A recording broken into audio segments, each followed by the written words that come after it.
Assalamualaikum warahmatullahi wabarakatuh. Bertemu lagi di channel YouTube Tririsky Nur Septianingsih dengan NPM 20552011100027, mahasiswi program studi S1 Informatika Fakultas Teknik Universitas Muhammadiyah Banjarmasin.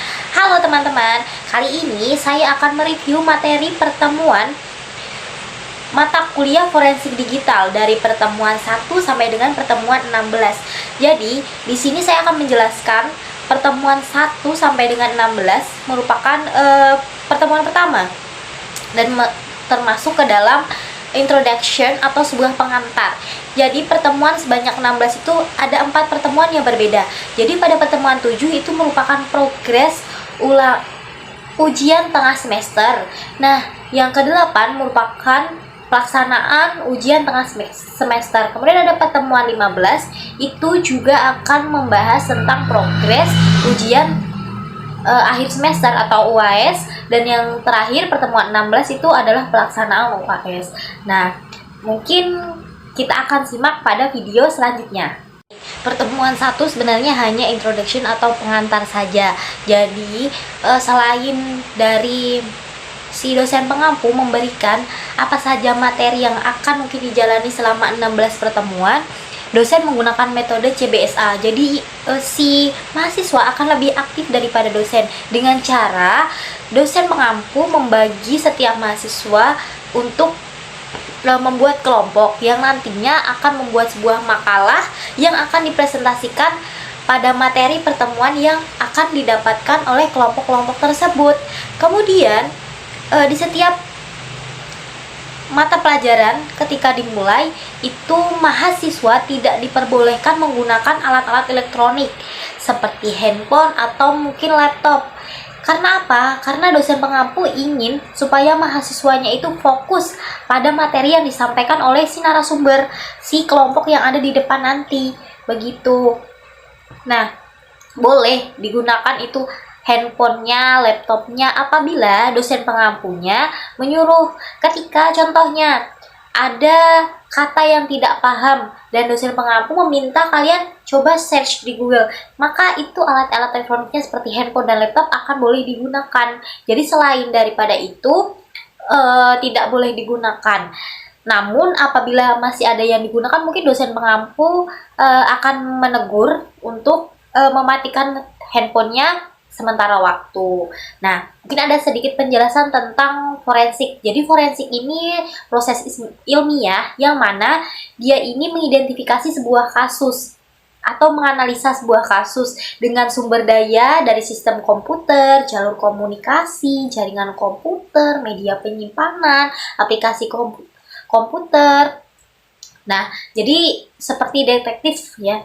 Si detektif ini si usernya tadi untuk melihat kejahatan komputer yang memiliki sifat ilmiah. Nah, mungkin untuk lebih jelasnya mari kita simak materi-materi pertemuan yang akan saya simak pada video kali ini. Masuk pada pertemuan 2 yaitu tentang profesi ahli forensik. Nah, seorang ahli forensik ini dia adalah seseorang yang punya ilmu untuk membantu memecahkan si kasus tadi melalui menggunakan komputer. Jadi dia ada beberapa cabang. Dia bisa ada database forensik. Jadi dia akan menganalisa si database-nya. Kemudian ada network forensik. Dia fokus pada jaringan. Kemudian mobile device forensik. Nah, ini mobile device dia akan seperti handphone mungkin ya. Di handphone. Kemudian fotografi forensik. Nah, fotografi forensik ini bisa berupa mungkin dokumen yang berupa foto. Nah, itu mungkin yang dari yang saya paham. Kemudian ada 3 kelompok sebagai pelaku digital forensik. Yang pertama ada collection specialist. Dia ini bertugas mengumpulkan barang bukti berupa digital device. Yang kedua ada examiner. Tingkatan ini memiliki kemampuan sebagai penguji terhadap media dan mengekstrak data. Yang ketiga ada investigator. Tingkatan ini mungkin sudah masuk ke dalam tingkat ahli atau sebagai penyidik dalam menelusuri bukti digital pada proses pengungkapan di pengadilan. Begitu. Nah, digital forensik pun punya 4 tahapan. Jadi tidak sembarangan ya dalam untuk mengungkapkan sebuah kasus, dia menganalisa tadi kasus itu tidak sembarangan, tidak tiba-tiba, karena mungkin akan berdampaknya, mungkin ada dampak bahaya jika kita langsung tiba-tiba mengambil keputusan tanpa ada tahap-tahap, step-step, langkah-langkah yang perlu dijalani. Jadi yang pertama itu melakukan pengumpulan. Setelah dikumpulkan lalu dianalisa. Setelah dianalisa dilakukan presentasi. Karena mungkin ini tidak mungkin dijalankan oleh satu orang aja. Jadi forensik ini dia menganalisa tidak mungkin hanya satu orang. Pasti ada tim-tim lain yang akan membantu pada analisa kasus yang sedang terjadi ini.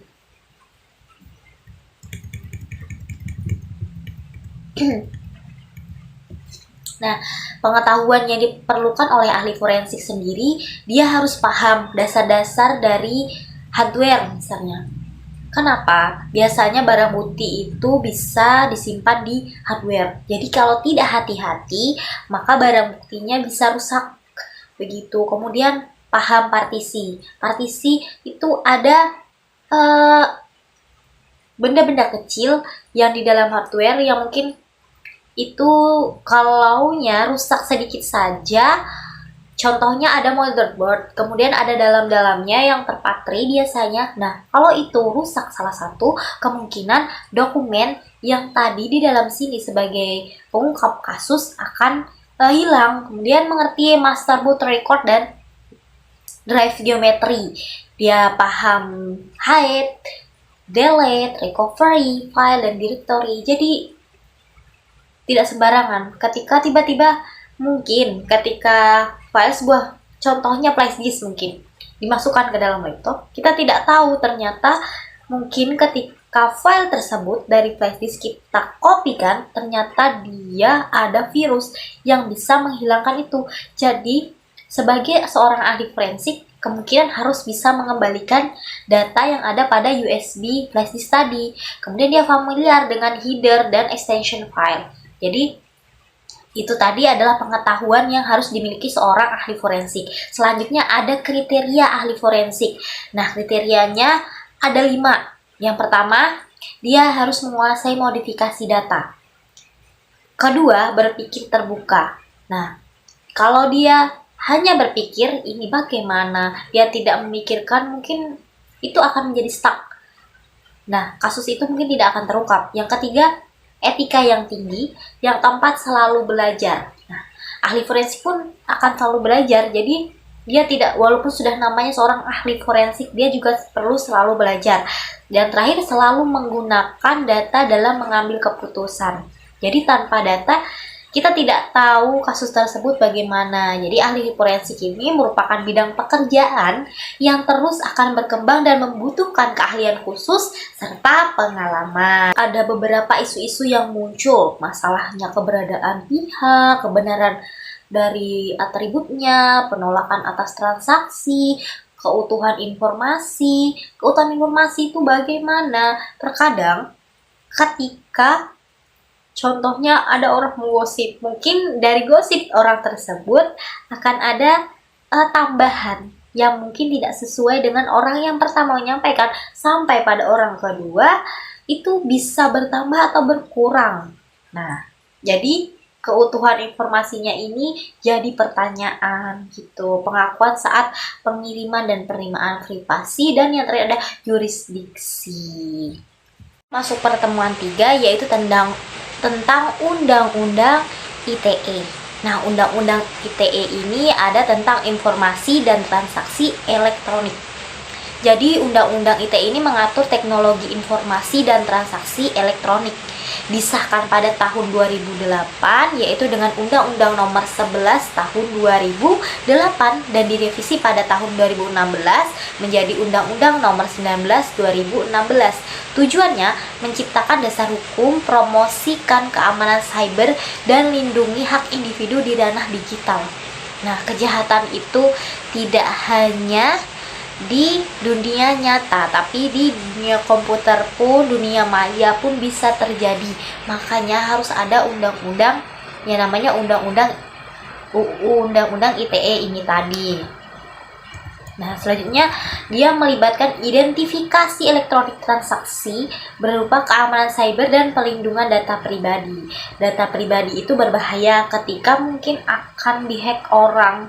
Itu sangat berbahaya. Jadi kita harus hati-hati dalam misal kita menggunakan media sosial agar berhati-hati itu. Kemudian perbuatan yang dilarang dalam UU ITE seperti pencemaran nama baik, penyebaran hoaks, ujaran kebencian, pengancaman teror online, video asusila, meretas akun judi online, dilarang dan dihukum sesuai pasal. Nah, contoh kasusnya pelanggaran UU ITE, foto tanpa izin disebar di sosial media, melanggar hak cipta dan privasi. Contohnya, saya mengupload sebuah video atau mungkin foto, kemudian itu di-screenshot oleh orang lain dan saya tidak tahu itu tanpa izin saya, itu sudah melanggar hak cipta dan privasi. Kemudian yang kedua contohnya penyelesaian melibatkan penyelidikan, pengadilan putusan dan saksi sesuai hukum. Begitu. Nah, kenapa? Kalau hanya penyelesaian kasus ini tanpa ada saksi, tanpa ada bukti, tanpa ada bukti yang dari penyelidikan tadi yang dilakukan oleh ahli forensik, ini tidak akan terungkap gitu, karena ini sudah zamannya teknologi. Sudah untuk mengungkapkan sebuah kasus itu sudah terbantu dengan adanya komputer semakin canggih untuk menganalisa sebuah kasus. Nah, bagaimana sih menghindari pelanggaran UU ITE tersebut? Nah, ada dua. Yang pertama, jaga privasi dan keamanan akun Anda. Gimana caranya? Bagaimana? Jadi jangan membuat, mungkin contoh kecilnya, jangan membuat ketika mempunyai sosial media, jangan membuat sandi itu yang mudah ditebak orang. Berhati-hati dalam berbagi konten. Bisa saja, terkadang kita bisa menemukan lewat WA sekarang seperti undangan yang ketika diklik itu data kita akan dihack sama orang tersebut. Nah, itu kita harus hati-hati. Kemudian di IG banyak ya, itu tentang berbagi seperti di SG status Instagram, itu sebuah seperti foto apa, misalnya foto apa di tahun apa. Nah, itu sudah merupakan data pribadi diri kita yang kita upload tanpa sengaja, dan itu dengan sadarnya kita memberitahukan itu data pribadi kita. Seharusnya orang lain itu tidak perlu tahu, berpikir sebelum berkomentar. Kenali batasan hukum. Yang kedua, ada penting untuk hindari pelanggaran dan pahami konsekuensi Undang-Undang ITE. Nah, kita masuk pada pertemuan 4 tentang komputer forensik dalam hukum Indonesia. Apa sih komputer forensik ini? Bingung? Komputer forensik ini dia teknologi informasi juga untuk mengumpulkan, menganalisis, dan mempertahankan bukti elektronik dalam proses hukum. Jadi tujuannya sendiri dia mendukung penyelidikan yang dilakukan oleh ahli forensik tadi untuk penuntutan kejahatan komputer, pencurian identitas, penipuan online, dan pelanggaran keamanan data. Konsep dasar komputer forensik itu apa saja? Dia melakukan identifikasi. Tidak sembarangan ya, konsep dasar komputer forensik ini tidak langsung yang dibahas sebelumnya itu tidak bisa langsung memutuskan suatu hal itu. Pasti ada step by stepnya, ada tahap-tahapannya, ada langkah-langkahnya. Konsep dasar komputer forensik itu yang pertama ada tadi identifikasi dan pengumpulan bukti digital. Jadi dia harus mengumpulkan data aslinya tanpa merusak data yang ada. Yang kedua ada pengamanan dan proteksi bukti. Jadi dia harus mencegah perubahannya, kerusakannya, dan akses yang tidak sah dengan teknik enkripsinya. Gitu. Yang ketiga ada analisis dan rekonstruksi data. Dia harus mengidentifikasi pola, jejak, bagaimana sih informasi yang tersembunyi ini tadi agar bisa dibuka dari data yang kita dapat. Kemudian yang keempat ada validasi dan dokumentasi bukti. Dia harus memeriksa keaslian bukti digital dan mendokumentasikannya dengan rinci. Makanya mungkin kita bisa lihat di berita-berita sekarang, apabila mungkin contohnya seperti ada pembunuhan atau mungkin orang yang narkoba, akan si seorang polisi menggunakan kaos tangan agar apa? Agar sidik, mungkin ada sidik jari yang tertempel punya si korban atau si pelaku tersebut nempel pada barang yang itu, maka digunakanlah sarung tangan. Dan itu harus dipoto terakhir di mana agar bisa menjadi bukti, bisa dianalisa dari foto tersebut. Kemudian yang terakhir ada presentasi bukti di pengadilan. Jadi menyajikan si bukti yang didapat tadi di pengadilan secara sah dan jelas agar kasusnya dapat terbongkar. Kemudian ruang lingkup komputer forensik di Indonesia melibatkan investigasi, termasuk pengumpulan analisis dan presentasi bukti digital tadi. Hukum dan etikanya dalam komputer forensik tadi ada UU ITE yang sudah dibahas sebelumnya. Dia melindungi komputer forensik di dunia maya ya. Adanya UU ITE ini tidak hanya di dunia nyata ya. Di dunia maya pun ada kejahatannya. Nah, ahli forensik juga harus mematuhi standar etika seperti integritas dan kerahasiaan. Kenapa? Karena kalau sampai data ini bocor, kerahasiaannya bocor, ini akan mempengaruhi ya, terutama ketika mungkin di antara tim-tim ini merupakan si pelaku kejahatan tersebut dan dia tahu data ini, dia bisa mungkin mengotak-atik data tersebut agar dia tidak ketahuan gitu, memasukkanlah. Contohnya masuk pada pertemuan 5 tentang standar metodologi komputer forensik. Jadi standar metodologinya dia punya faktor-faktor yang mempengaruhi.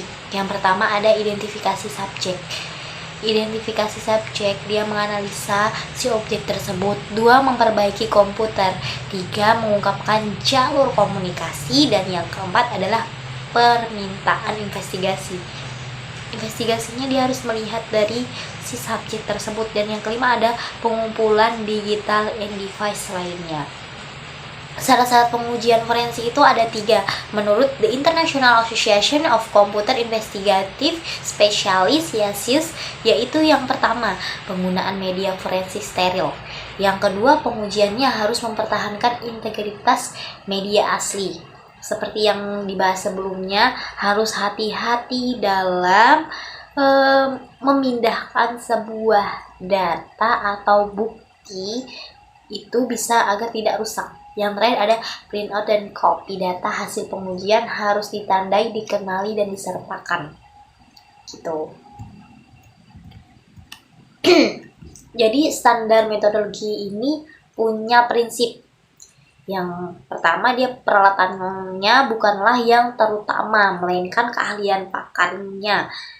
Jadi peralatan itu sebagai pendukung ya, pendukung dia mengidentifikasi tadi menjadi investigator. Kemudian peralatannya disesuaikan dengan keahlian si ahli forensik tersebut. Dia ada proses dan metodenya, dia merancang peralatannya untuk membuat pembuktian pada kasus yang ada berupa bukti digital, sudah tentu ya, karena ini dibantu oleh teknologi. Beda lagi kalau dia tidak dibantu dengan teknologi, dia tidak mungkin berupa bukti digital ya. Peralatan dan perangkatnya disesuaikan dengan proses investigasi. Jadi harus sesuai. Itu kan nggak mungkin kalau kita mau investigasi tentang apa, peralatannya ini. Contohnya kita mau buat desain. Nah, kita mau ngedesain nih contohnya mau ngedesain spanduk misal. Tuh aplikasinya apa ya? Terus kita buka pakai aplikasi Notepad misalnya. Apa bisa si Notepad tadi untuk membuat desain spanduk? Kan tidak mungkin. Jadi peralatannya harus sesuai dengan proses kasus yang sedang diinvestigasi tersebut. Kemudian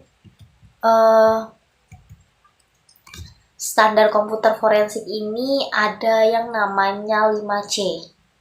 Jadi correctness atau keakuratannya, yang kedua ada kelengkapannya, yang ketiga ada keadilan dan integriti, keutuhan, dan ada ketergunaan. Nah, keakuratan ini bagaimana? Dia bisa mengandalkan buktinya di pengadilan. Terus kelengkapannya bagaimana? Tidak ada yang boleh datanya yang hilang. Keandalannya apa? Verifikasi temuannya oleh pihak independen atau pengadilan. Keutuhannya itu bagaimana? Dari perubahan atau modifikasi yang tidak sah. Seperti yang dibahas sebelumnya, hati-hati pada data ini. Kemungkinan orang di sekitar merupakan si pelaku tersebut dan dia sudah tahu ini, dia bisa modifikasi data aslinya. Nah, ketergunaannya bagaimana? Jadi dia merupakan hasil investigasi yang harus dimengerti oleh non-teknis gitu.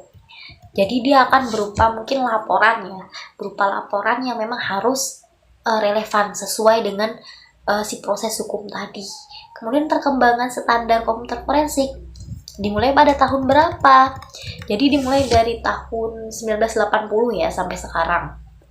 1980 itu ditemukannya metodenya, ya pengalaman pribadinya. Kemudian pada 1990 itu pengembangan panduan ACPO. Kemudian pada tahun 2000-an itu NIS merilis panduan rinci yang namanya SP886.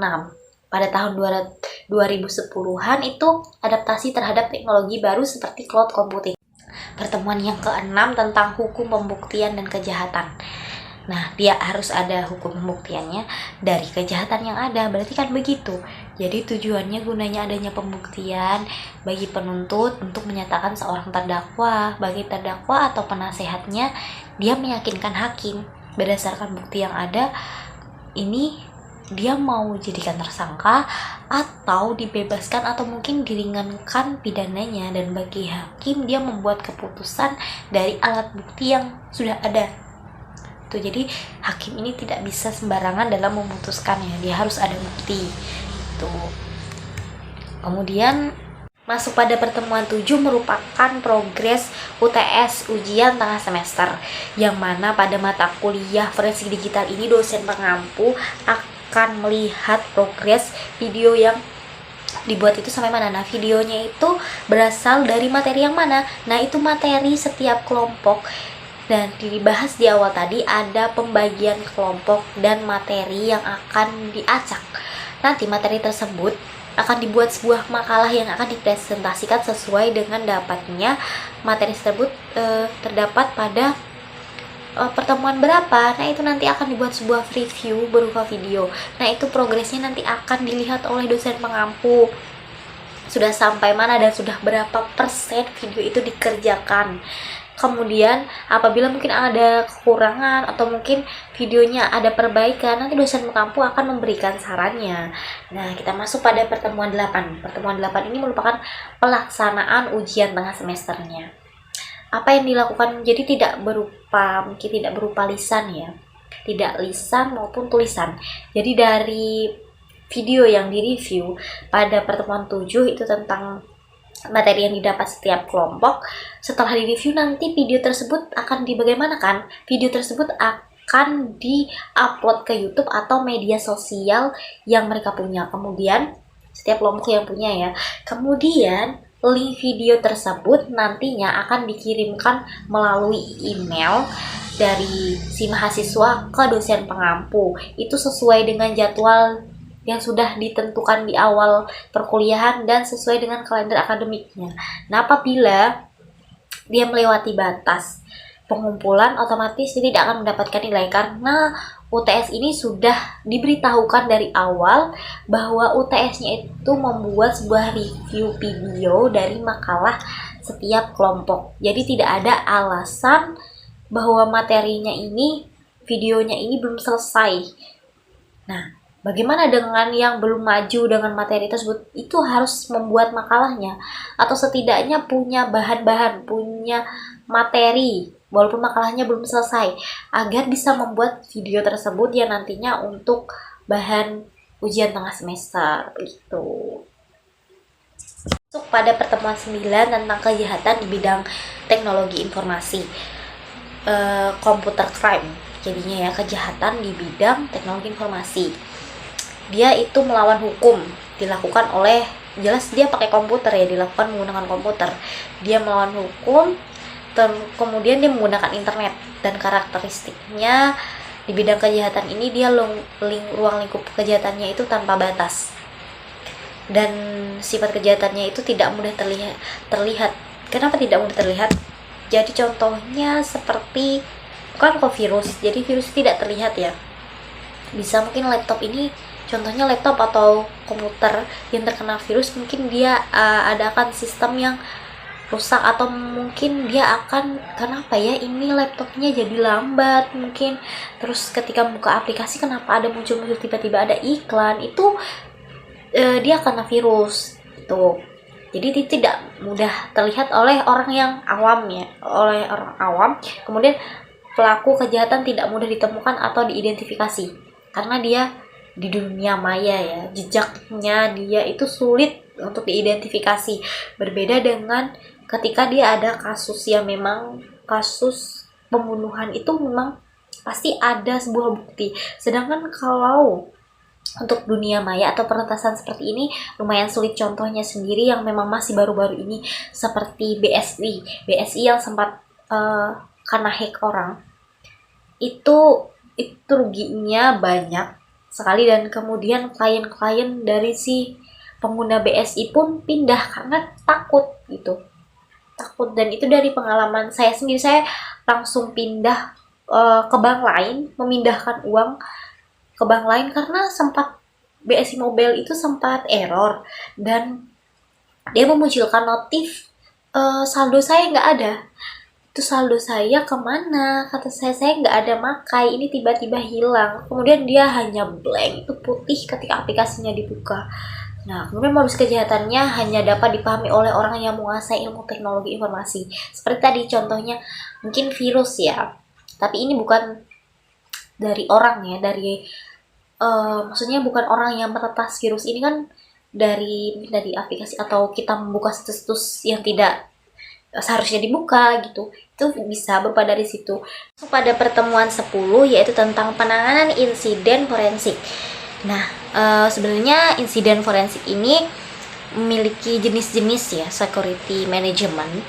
Dia seperti virus, kemudian alteration access, pencurian atau kehilangan kepercayaan pada informasinya, dan serangan DOS pada sistem, dan korupsi informasi. Prosedur penanganannya pun menurut Scott Grace yaitu pada Computer Incident Response and Computer Forensic Overview. Dia harus mengamankan dulu lingkungannya. Ibaratnya rumah itu dia harus punya pagar terlebih dahulu, kemudian dia mungkin shutting down komputer, mematikan komputer tersebut agar tidak merambat kemana-mana masalah yang sudah dihadapi. Kemudian label barang bukti itu harus ada, dokumentasikan barang bukti itu digunakan untuk penanganan sistemnya. Dokumentasi barang bukti, misal apa sih gejala yang dialaminya, itu didokumentasikan agar tahu begitu. Transportasi barang bukti, dokumentasikan rangkaian penyimpanan, dan dari proses-proses di atas tadi itu ada tahapan dari barang buktinya. Menurut Jim MC Milan ada 5 tahapan. Yang pertama dia harus persiapan, yang kedua harus snapshot atau screenshot, yang ketiga ada transport, yang keempat ada pengujian, dan yang kelima melakukan analisanya. Jadi penanganan itu merupakan tindakan atau sebuah proses untuk mengatasi suatu masalah ya, yang mengacu pada peristiwa atau kegiatan yang tidak biasa dan tidak diinginkan terjadi dalam suatu konteks tertentu. Pentingnya diingat bahwa forensik ini bukan hanya alat untuk mengejar pelaku kejahatan, tetapi untuk menjaga integritas peradilan. Jadi terjaga, maksudnya menjaga integritas peradilan itu dia terjaga, datanya rahasia. Jadi tadi tidak hanya mengejar si pelaku, tapi dia menjaga integritas peradilan. Dengan menggunakan metode ilmiah dan teknologi forensik, membantu memastikan bahwa bukti yang digunakan di pengadilan bersifat sah dan dapat diterima. Gitu. Hal ini sangat relevan dalam mencegah potensi kesalahan penegakan hukum yang dapat merugikan individu yang tidak bersalah. Hal-hal yang perlu diperhatikan dalam pencarian informasinya itu harus digali terus informasi isu-isu yang terkait dengan kasus tersebut. Mungkin lakukan rekonstruksi terus menerus dan memberikan gambaran kejadian. Biasanya gambaran kejadian itu dilakukan reka adegan. Ketika sudah menemukan si pelakunya siapa, kemudian pelaku ini harus melakukan reka adegan. Bagaimana kejadian itu bisa terjadi, gimana harus dilakukan reka adegan ini. Jadi si investigator itu, si ahli forensik pun tahu bagaimana, oh ternyata begini terjadinya kasus ini. Kemudian software forensik banyak digunakan untuk menangani, yaitu untuk menampilkan struktur atau direktori dari interface-nya sendiri, mengidentifikasi file yang tidak dikenal, melakukan pencarian terhadap pola tertentu. Jadi biasanya data itu mungkin ada yang dienkripsi oleh si pelaku ya, mungkin dari yang di sini saya paham dia menggunakan pola tertentu, itu harus hati-hati, takutnya nanti data aslinya bisa berubah ya, jadi datanya itu bisa termodifikasi karena kita tidak hati-hati dan mengaksesnya menggunakan metadata. Poin umum yang bisa tercakup dalam investigasi kasus TI itu pelanggaran keamanan data, penyalahgunaan teknologi, kasus cybercrime, pelanggaran kebijakan dan peraturan TI. Keamanan dan TI ini hanya terkait dengan aspek teknis, tetapi juga melibatkan kebijakan regulasi dan kesadaran manusia, pelindungan data sensitif, infrastruktur kritis, dan informasi pribadi. Dari upaya keamanan yang harus diperkuat begitu. Pada pertemuan 12 tentang keamanan dalam bidang TI. Jadi apa sih keamanan dalam bidang TI ini? Pasti ada pihak-pihak tertentu yang memang ada dalam kasus itu tersebut. Yang pertama si penggunanya, kemudian si penyedia layanan komputernya atau internetnya, dan penyedia produk teknologinya. Biasanya ada beberapa program yang memang mengganggu. Yang pertama mungkin ada spyware. Jadi dia ini seperti marketing yang mencuri informasi dari situs pengiklanan. Sebelumnya sudah saya ada bahas tentang iklan-iklan yang mungkin orang biasanya menyepelekan ini hanya iklan, padahal bisa jadi itu adalah sebuah virus. Kemudian ada adware, program iklan yang biasanya muncul pada sebuah software. Nah, biasanya seperti software mungkin di HP ya, yang lebih sering itu di HP, biasanya muncul sebuah iklan-iklan dari software tersebut, yang itu harus hati-hati. Bisa jadi itu virus yang merusak ke sistemnya worm. Itu memanfaatkan biasanya kelemahan jaringan yang mampu menduplikasikan dirinya tanpa campur tangan manusia. Kemudian ada Trojan, dia memberikan manfaat, seperti memberikan manfaat, tapi aslinya dia merusak dari sistem data tersebut. Kemudian ada virus, dia mengganggu bahkan merusak komputer. Jadi karena ada virus, contohnya mungkin sebuah laptop yang terkena virus, dia akan menjadi lelet. Nah, itu harus hati-hati ya. Bisa juga dia mungkin ketika virus itu sudah parah, dia masuk ke file-file, otomatis file yang kita punya pun hilang secara tiba-tiba dan itu tidak bisa dikembalikan gitu. Pencegahan gangguan terhadap situsnya, dia bisa melakukan backup data. Jadi dia harus data-datanya itu agar kita punya salinan, kita backup terlebih dahulu. Rajin melakukan update sistem.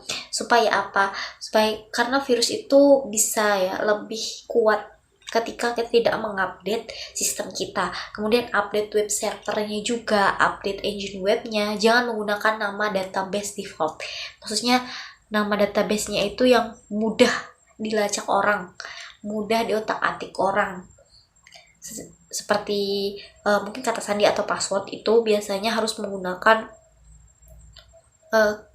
pakai huruf, angka, atau karakter agar orang itu tidak bisa menebak. Kalau seandainya mungkin ini saya kasih tanggal lahir saya aja misalnya, atau nama saya yang paling akhir mungkin misalnya. Nah, itu orang bisa menebak. Itu jangan menggunakan nama dan kata sandi yang umum seperti admin atau 1 2 3 4 5. Itu sangat mudah ya untuk direntas orang. Kemudian selalu lakukan pemantauan. Nah, itu masuk pertemuan 13 tentang perangkat teknologi forensik. Nah, komponen sumber daya informasi pada komputer forensik ini dia ada perangkat keras, perangkat lunak, kemudian ada basis data yang dikelompokkan menjadi dua, yaitu skala desktop, multi-user, dan skala server. Kemudian ada data informasi, brandware, dan terdapat 3 profesional TI, insiden, hardware, dan investigator. Nah, tuh.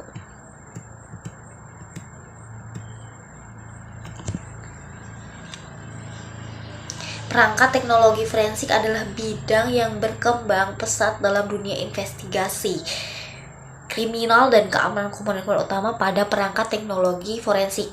Itu ada 8. Jadi ada perangkat keras, ada perangkat lunak, perangkat penunjang seperti kabel dan adaptor, prosedur dan protokol, personil, lingkungan keamanan, dokumentasi, dan pelatihan. Kita masuk pada pertemuan 14, yaitu tentang tool yang digunakan ahli forensik seperti toolkit untuk pengujian forensik, memungkinkan untuk mengumpulkan dan analisis data. Contoh aplikasi yang dapat digunakan dalam komputer forensik yaitu ada NCAS. NCAS ini paling sering ya digunakan. Kemudian ada Forensic Toolkit, Log4Ranger, XWise Forensik. Nah, sebenarnya tool forensik itu apa sih? Jadi tool forensik itu tool investigasi yang membantu para ahli untuk mengkhususkan dirinya mengidentifikasi, mengumpulkan, menganalisis, ya membantu si ahli forensik tadi untuk membuktikan, mencari bukti yang berupa bukti elektronik dalam penyelidikannya. Nah, kategori softwarenya mungkin ada NCAS tadi, Forensic Toolkit, Devisizzer. Jadi NCAS ini paling sering ya, dan dia merupakan software dari Guidon Software kalau tidak salah ya. Kemudian dia paling sering, paling mudah. Nah, Forensic Toolkit ini dia punya harga yang murah, dia terjangkau itu untuk penggunaannya. Devisizzer ini sendiri fokus pada mobile, jadi dia handphone ya. Ini ada OS Forensik. OS Forensik ini biasanya mengumpulkan informasi yang berupa perangkat keras ya, dari hardware atau USB semacamnya seperti itu. Kemudian komputer forensik ini memiliki 14 tool. Namun yang paling sering digunakan itu ada FAW. Jadi FAW itu paling sering digunakan, dimana contohnya ketika ada sebuah AC. Nah, sebuah AC itu tidak hanya bisa dikontrol menggunakan remote. Sekarang dengan kecanggihan teknologi, AC itu bisa dikontrol menggunakan HP lewat sebuah aplikasi. Nah, tandanya kalau dia bisa dikontrol menggunakan sebuah aplikasi dari handphone, berarti di dalam AC tersebut ada sebuah RAM. RAM tersebut mencatat berapa sih suhu si AC tersebut. Jadi kita bisa tahu lewat handphone itu tanpa harus menggunakan remote, tapi handphonenya juga harus mempunyai sensor inframerah ya biasanya, yang tidak semua handphone bisa ya, tapi sudah bisa gitu dikendalikan dari handphone ketika dia mungkin punya sensor inframerah. Nah, itu kemudian setelah itu ada di kayak computer service itu layanan yang memang utama gitu, namanya itu ada KIPS, KIPS. Jadi dia itu investigator. Jadi dia melihat apa sih masalah yang sedang dihadapi ini. Jadi kayak computer service ini dia sebuah layanan, melayani dengan masalah yang sesuai. Dia ada beberapa layanan dan itu mempunyai fungsi-fungsi sesuai dengan layanan tersebut. Jadi tidak semua layanan ini sama fungsinya, jadi beda-beda. Namun yang paling utama dan paling pokok itu yang namanya KIPS ini tadi. Pertemuan 15 yaitu merupakan progres UAS atau ujian akhir semester. Di sini pada mata kuliah digital forensik, dosen pengampu juga akan menilai sudah sampai mana pengeditan video. Nah, video itu didapat dari rangkuman atau resuman materi kelompok maupun dari dosen pengampu. Itu akan direview oleh masing-masing mahasiswa. Kemudian akan dilihat pengeditannya sudah sampai mana progresnya, itu nanti akan mendapatkan poin biasanya. Dan di situ juga dosen pengampu biasanya memberikan saran-saran agar videonya mungkin lebih baik ke depannya, atau mungkin lebih baik bisa ditambahkan ini, pengeditannya harus bagaimana, itu dosen pengampu nanti akan memberikannya. Dan terakhir ada pertemuan 16. Nah, pertemuan 16 ini merupakan akhir dari pertemuan, di mana pertemuan 16 ini adalah pelaksanaan UAS, ujian akhir semesternya.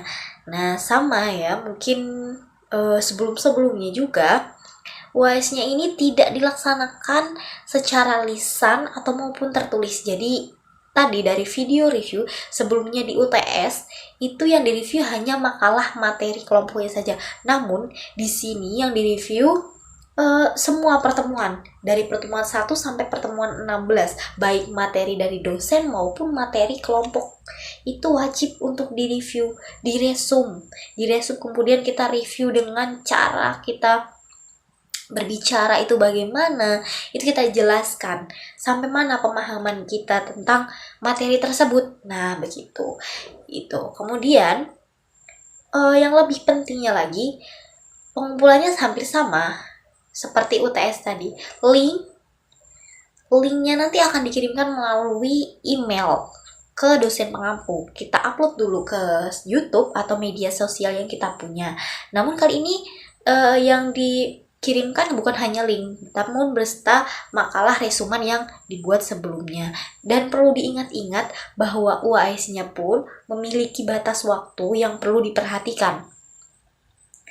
Ketika melewati batas waktu itu, maka dianggap tidak mengumpulkan UAS dan nilainya akan 0 karena sudah diberitahukan UAS ini membuat review materi pertemuan 1 sampai dengan pertemuan terakhir pada pertemuan 1 di introduction atau pengantar awal pengantar itu. Dosen pengampu biasanya sudah memberikan introduction-nya itu.